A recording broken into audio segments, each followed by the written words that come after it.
What's up, y'all? My name is Devontae, and I sacrificed my time so you don't have to. It just doesn't stop. It just won't stop. It just won't fucking stop. I'll do the video probably later on today now. Like, originally what I was planning on doing was talking about the Paul Heyman situation with the rest of the bloodline and kind of, hyper focusing on what the hell. You know what? Maybe I might do that video next week now, because I kind of want to see whether or not Roman Reigns is going to respond at Money in the Bank. Originally, I was going to do that video today, but actually now that I'm talking about it in real time, let me wait till after Money in the Bank to see what Roman is going to do. But that was my initial thought. That's what I was planning on doing today. But now I kind of got to put that to the side for a second, which again, in real time, now that I'm thinking about it, might want to wait till next week. And we have to talk about this because, once again, as you can... Again, you guys don't understand. Oh my son, I'm so serious. I don't want to talk about AEW outwardly like I'm doing right now. They just keep going. They keep getting in the fucking news. I swear to God, they keep getting in the fucking news. You can't ignore this. It's so prevalent, and it's so hyper focused and just exposing how fucking stupid these people are. This company is. It's not, bro. It's almost to the point where I don't even want to say locale status anymore. It's got to be beyond that. It's like they're addicted to embarrassment. I don't know the word for it. It's not sadist, is it? Is it a sadist? Is it a sadist? What is the definition of a sadist? Hang on, sadist. Is it that? Because it can't be a masochist. A sadist. A person who derives pleasure, especially sexual gratification, from inflicting pain or humiliation on themselves. Okay, but what is it like? Afflicting? Hang on. Inflicting pain on yourself. Word. What would you call that? Oh, masochism. Okay. So it is a masochist. Okay. So he is a sadist masochist. A sadomasochist, I guess? Sadomasochist. That's what Tony Khan is. That's what AEW is. They get off on embarrassing themselves, bro. Okay. So while I was so busy talking about that and getting sidetracked, look at this, bro. Mercedes Mone confirms she has creative control in AEW. You gave Mercedes Mone $10 million and creative control in her contract. This can't be real. There's got to be context to this. I'll leave the link down in the description box below. Mercedes Mone's arrival in AEW has significantly reshaped the promotion's landscape. As the TBS champion, she stands as one of the most prominent figures on the AEW roster. Recently, Moore revealed details about her creative control within the company.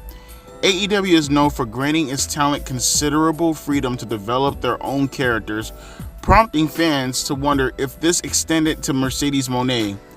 In an interview with TMZ Sports, Mone was asked directly about her creative control in AEW. She confirmed that she does have creative control, but emphasized her collaborative relationship with AEW president Tony Khan. And I quote from Mercedes, "Yes, I have creative control, but I work with Tony Khan very closely." So it's great. It's a great combo. Mone stated, unbelievable. Bruh, I don't have to read the rest of this article. It goes on a tangent about other stuff that is not related to the video. I can't believe this dude.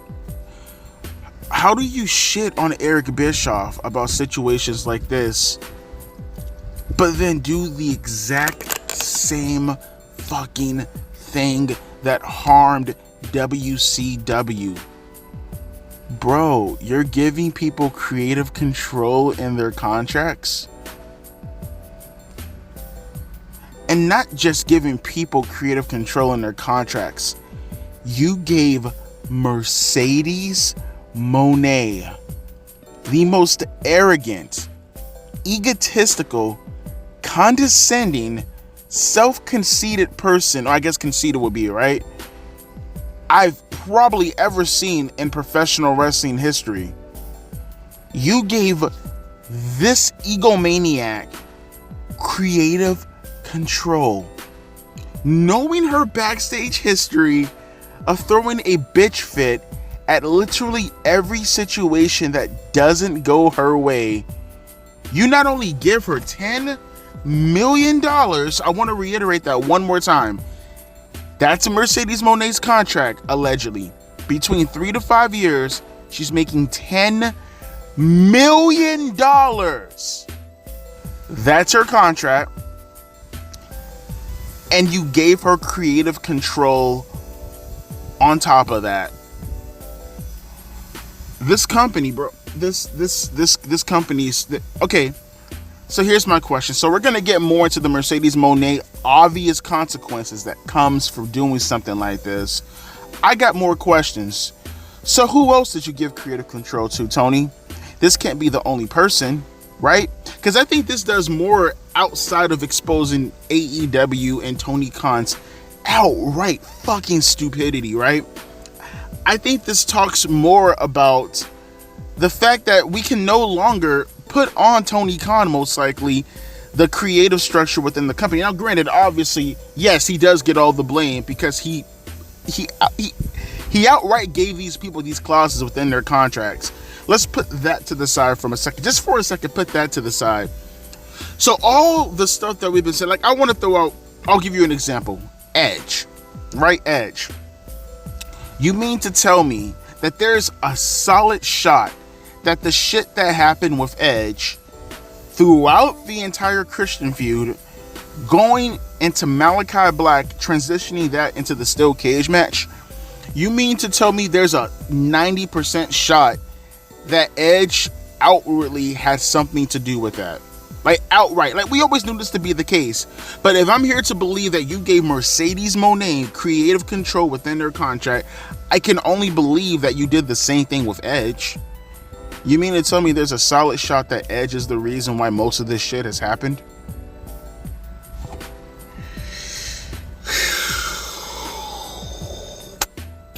Man, professional wrestling is such a goner, bro. Professional wrestling is such a fucking shitter, bro. This is fucking crazy.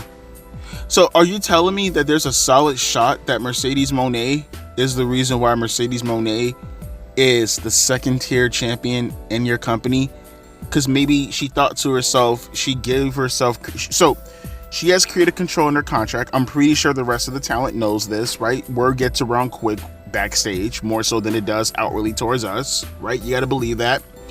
So what I'm led to believe is that there's a solid shot that Mercedes Moné, with her creative contract, decided to get and obviously this is collaborative with Tony Khan, decided, because maybe Tony Khan did wanted to put the world championship on her, the women's world championship on her, but maybe Mercedes said, give me the mid-card championship so it doesn't look like I'm abusing my power.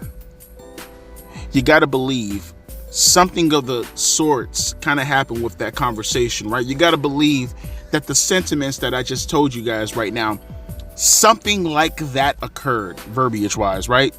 You got to believe, maybe not verbatim, but something along the lines of Mercedes Moné getting the TBS championship was because she didn't want to abuse her power. She didn't want to abuse her creative control. You gave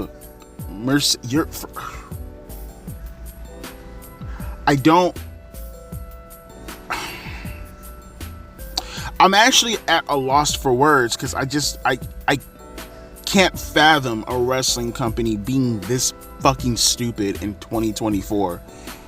But here we have Tony Khan, and I always thought he was a mark because of the money issue. That in itself is already horrible enough. You gave Kazuchika Okada nearly $14 million. You gave Mercedes Moné $10 million. God only knows how much you gave to Will Ospreay. And they have done nothing. They have not made a dent. I have people, for some reason, not understanding the purpose of the post yesterday when I gave you guys the poll, comparing both contracts between NXT and AEW. I'm not comparing it in the sense of the talent's name, right? I'm not doing that. I'm comparing it based off of what the talent has done for the company, right? That's what I'm basing it off of, right? You could have looked at their track record in order to sell them on why you're giving them the amount of money that they're given.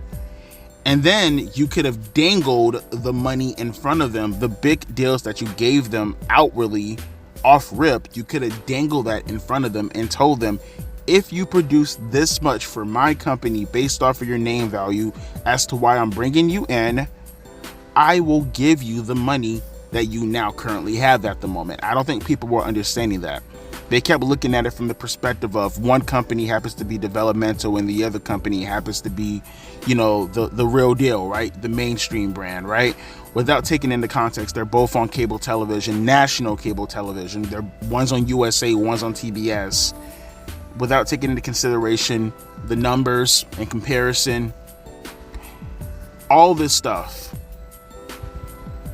we ignore for you to give not only big money deals to these talents, but you actually gave them creative control. So it's now to address the elephant in the room that I'm pretty sure all you guys came to the obvious conclusion of because you've been watching professional wrestling for, over 5 minutes. What happens when you give, let's take wrestling out of the equation, because even when it was done about 30 years ago, it was stupid then. Because essentially what you're saying is you as an associate are your own boss. You get to come in whenever you want. You get to make your own schedule. You get to dictate what you get to do that day for you to get paid. That's what you're saying at your job, right? Right. So if your job, for an example, was working at Publix and you happen to be working in the deli, that's what I did a couple of years ago, right? Apparently, I can just stop in the middle of helping customers, decide to go do something else in the middle of helping customers and get paid for it. And you can't tell me otherwise because I have creative control and therefore I get to do whatever I want to do at my job. See how I just phrased that and how fucking dumb it sounds? And the fact that creative control was ever a thing in general is just completely asinine. You're essentially doing the socialist motto of letting the workers have rights over the product that you produced without taking into consideration that there will be no product for you to even have a job at and that you are taking the risk. You go under, you are done. You took the risk, you get the majority of the reward. If somebody else isn't around to do the job, there are multiple people who will do the job as a reward. As a consequence, if you go under, you're fucked. They can go look for another job. That's the whole point of socialism as far as why it fucking sucks. It never takes into consideration the actual broadening point as far as the societal consequences that it has, right? For all you can say about capitalism and its faults, it's currently working at the moment versus what socialism would do to the country, right? Not to get off on a tangent, but that's the whole purpose of creative control and why it's so fucking dumb. You do not give anybody a right to dictate how your product goes, Tony.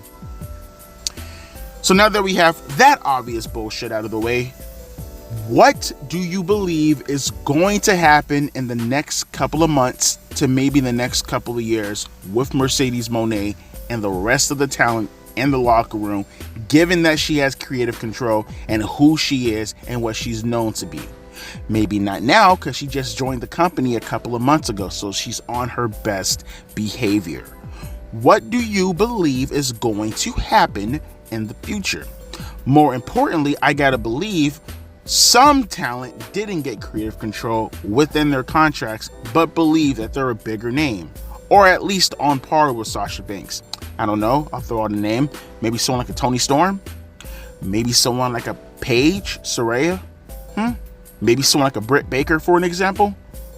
You don't believe these women have big heads and that eventually they will not confront?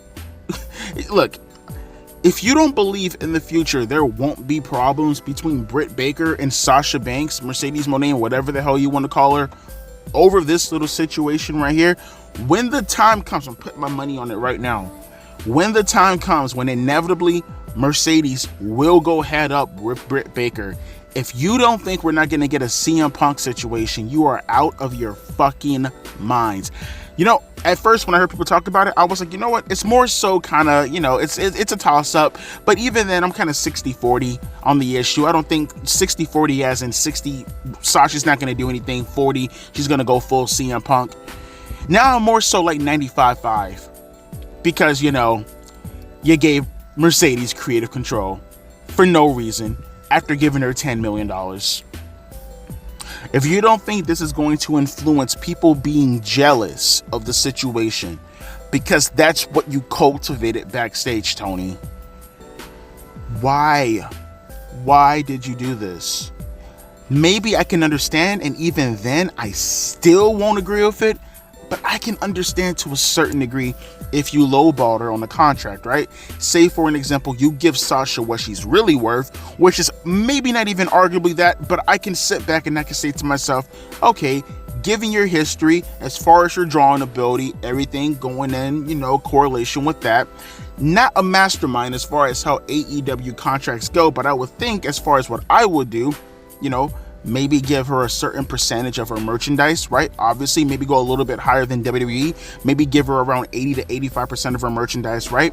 Maybe give her about 5% of whatever she draws via her match, right? As far as if it has a connection with the pay-per-view, you want to give her maybe 1 to 5% of the house, right? Maybe not even that much. Maybe 1% could be okay. You give her a base salary of $1 million. That's what I would do, right? Royalties, you know, royalties as far as bonuses, depending on how good your match is. Maybe get a 10% bonus based off of the crowd reaction. Certain things like that. Not $10 million. Maybe everything that I just said at a higher percentage, and creative control for Sasha Banks.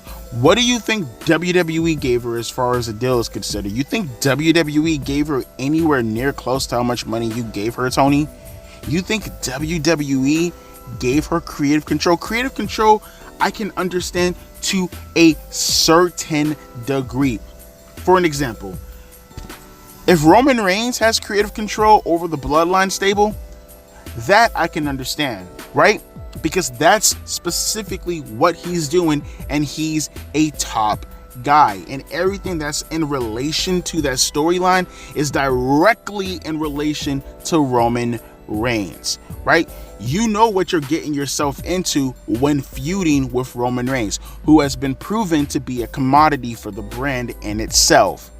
That I can understand.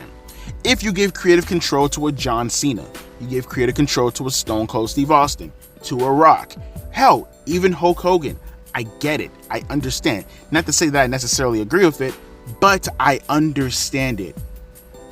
To do the same thing. Why are we pretending like Sasha Banks is that big of a fucking deal? I would just like to know, where did this narrative start at? Where did this come from? What has she done to prove anything?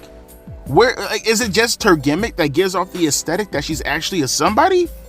Where is this coming from? Where are the analytics that we're reading to give us this declaration? Like, even if you were to take inflation into consideration, I think Sasha Banks, as far as a base salary, makes more than like 95% of wrestlers in the Attitude Era, even with inflation. Think about that for a second. And all for what? Dude, you're a mark. There's nowhere to go with this. You're a fucking mark. You're a mark. You're a goddamn mark. You don't know what you're doing, boyo. You're literally just throwing shit up against the wall thinking it's gonna stick. You're just doing whatever you feel you can do in order to get a WWE name in your little circle just to say you fucking did it. And you know, kudos to you. I hope that $104 million for 189 roster? That's how many people, I think it was like 180 something people reside on the roster, people who aren't even on television. I can guarantee you the people who are in circulation is probably not even 10% of that. But $104 million on talent, plus creative control for a majority of the top talents, considering that I'm seeing what you're doing with Sasha. This dude, man, he keeps shooting himself in the foot. Stupid decision after stupid decision after stupid decision after stupid decision. It makes no sense to me. Let me know your thoughts down in the comment section below. I don't know what this. Do you think Mercedes Mone deserves creative control within her contract? Do you think any talent in 2024, specifically AEW talent, deserves creative control within their contract? And if you do believe that, explain to me why. And at the same time, can you somehow explain to me how it's okay to also give said talent in the case of Mercedes, 8 figures plus creative control? Does any of that make sense? In particular to a Mercedes Mone, or overall for AEW talent in general? I don't get it, man. I don't get it. But then we wonder why the product is in the shape that it's in right now. There's no incentive structure to want to do anything. There literally isn't. You go out there, you make your money. Honestly, you play this guy for a fool, and then you hold on to all the money that you can after saving up, and then you go on about your business. Dude's a fucking clown, man. He's an absolute fucking clown. There's no more. He gave creative control. In 2024, we are still dealing with the conversation of creative control after going after WCW and Eric Bischoff in the way that he did. Hypocrite on top of that also. Just don't know what else to say, man. Let me know your thoughts down below, and I'll be catching you guys later. Fucking clown show over there. Fucking clown show. Deuces. P. Ice.